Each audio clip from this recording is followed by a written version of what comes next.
రాష్ట్ర పంచాయతీరాజ్ గ్రామీణాభివృద్ధి స్త్రీ శిశు సంక్షేమ శాఖ మంత్రివర్యులు డాక్టర్ ధనసారి అనసూయ సీతక్క మాట్లాడుతూ అత్యంత వైభవంగా శ్రీ మేడారం సమ్మక్క సారలమ్మ జాతర నిర్వహించామని, భక్తులకు అసౌకర్యాలు కలగకుండా అన్ని ఏర్పాట్లు పూర్తి చేశామని, 4000 మంది పారిశుద్ధ కార్మికులు నియమించామని, అలాగే జాతరలో 500 సీసీ కెమెరాలు ఏర్పాటు చేసి కమాండ్ కంట్రోల్ రూమ్ ద్వారా పరిశీలిస్తామన్నారు. అలాగే వీఐపీ, వీవీఐపీల దర్శనం వల్ల సామాన్య భక్తులకు ఎలాంటి ఇబ్బందులు తలెత్తకుండా అన్ని ఏర్పాట్లు చేశామని, 30 ప్రత్యేక హెల్ప్ క్యాంప్ అంబులెన్స్లను ఏర్పాటు చేశామని, ఆర్టీసీ మహిళా సిబ్బందికి టికెట్ కౌంటర్స్ వద్ద ప్రత్యేక వసతి సదుపాయాలు ఏర్పాటు చేశామని, మేడారం మహాజాతరకు తెలంగాణ ముఖ్యమంత్రి రేవంత్ రెడ్డి గారు వస్తున్నారని తెలిపారు.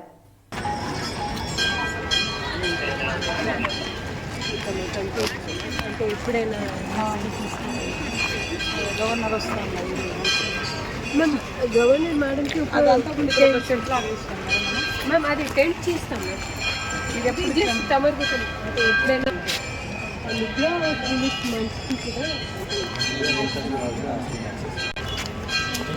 ఇండియా వెహికల్స్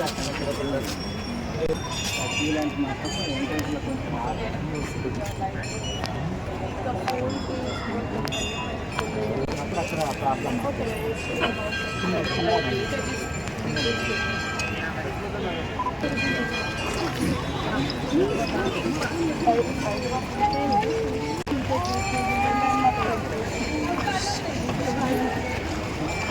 అయ్యో సంబంధి మనం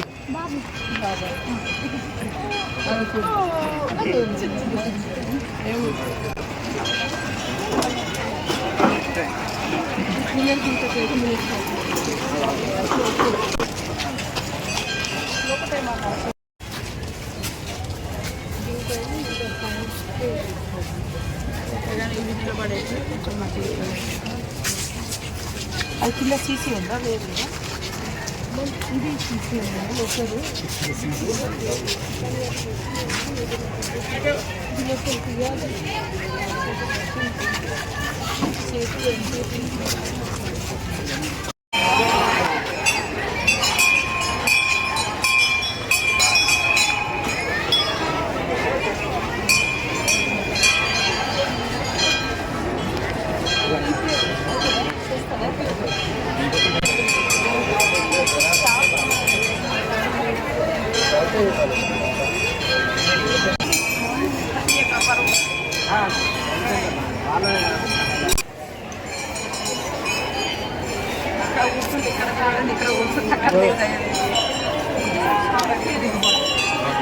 తీసుకుంటా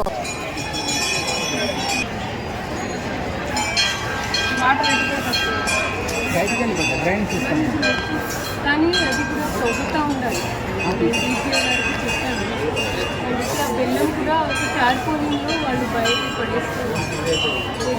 అంటే దాదాపుగా ఇంకొక 11 రోజుల్లో శ్రీ మేడారం సమ్మక్క సారలమ్మ మహాఘట్టం మహాజాతర ఫిబ్రవరి 21 నుంచి జరగబోతున్నటువంటి సందర్భంలో ఇప్పటికే సాంప్రదాయబద్ధంగా స్థానికంగా ఉండేటువంటి పూజారులు, ఆదివాసీ పెద్దలు, గ్రామ పెద్దలంతా కూడా మరి సాంప్రదాయబద్ధంగా నిర్వహించేటువంటి గుడి శుద్ధి పండుగ నిన్న టెంపుల్ అంతా కూడా శుభ్రం చేసి శుద్ధి పండుగను నిర్వహించడం జరిగింది.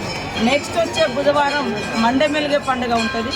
ఆ తర్వాత వచ్చేటువంటి బుధవారం నుంచి మహాఘట్టము మరి మహాజాతర ప్రజలందరూ ముఖ్యంగా సమ్మక్క సారలమ్మ భక్తులు ఎదురు చూసేటువంటి మహాజాతర బుధవారం అంటే ఫిబ్రవరి 21వ తారీఖు నుంచి 24 వరకు జరుగుతున్న ఈ సందర్భంగా ఇక్కడటువంటి పూజారులు కానీ, అదేవిధంగా అధికార యంత్రాంగం కానీ, మరి ఇక్కడటువంటి అన్ని రకాల అధికారులు అందుబాటులో ఉండి ఎప్పటికప్పుడు వచ్చిపోయేటువంటి భక్తుల యొక్క సౌకర్యార్థం ఏర్పాట్లను కూడా సమీక్షిస్తూ ఉన్నారు. కలెక్టర్ గారు, ఎస్పీ గారు, పిఓ గారు, అదేవిధంగా ఎండోమెంటు, అడిషనల్ కలెక్టరు, ఇతర పోలీస్ అధికారులు.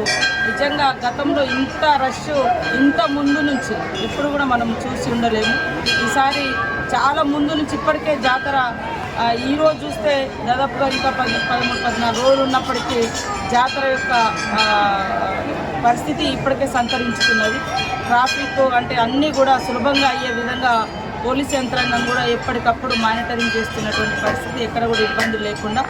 ఏదైనా చిన్న ఇబ్బందులు ఎక్కడైనా తలెత్తినా కూడా వెంటనే మరి మనకు ఆల్రెడీ సీసీ కెమెరాలతోటి మొత్తం నేషనల్ హైవే ఘట్టమ్మ అవతల అక్కడ మల్లంపల్లి నుంచి మరి ఇటు ఏటు నాగరం వరకు కూడా సీసీ కెమెరాస్ కానీ ఈ మొత్తం జాతర ప్రెమిసెస్లో దాదాపుగా 500 పైన సీసీ కెమెరాలను పెట్టి కూడా ఎప్పటికప్పుడు జిల్లా ఎస్పీ గారు సంబంధిత పోలీస్ అధికారులు మరి వాటి ద్వారా కూడా పర్యవేక్షణ చేస్తూ ఉన్నారు. కాబట్టి వచ్చిపోయేటువంటి భక్తులకు ఎలాంటి ఇబ్బందులు లేకుండా మేము కూడా ఎప్పటికప్పుడు అధికారులతో సమీక్షలు నిర్వహించుకుంటున్నాం. ఎలాంటి భయం లేకుండా భక్తులందరూ స్వేచ్ఛగా సంతోషంగా కుటుంబంతో తరలి రావాల్సిందిగా పేరున కోరుకుంటా ఉన్నాం. అందరికీ మా స్వాగతం, సుస్వాగతం.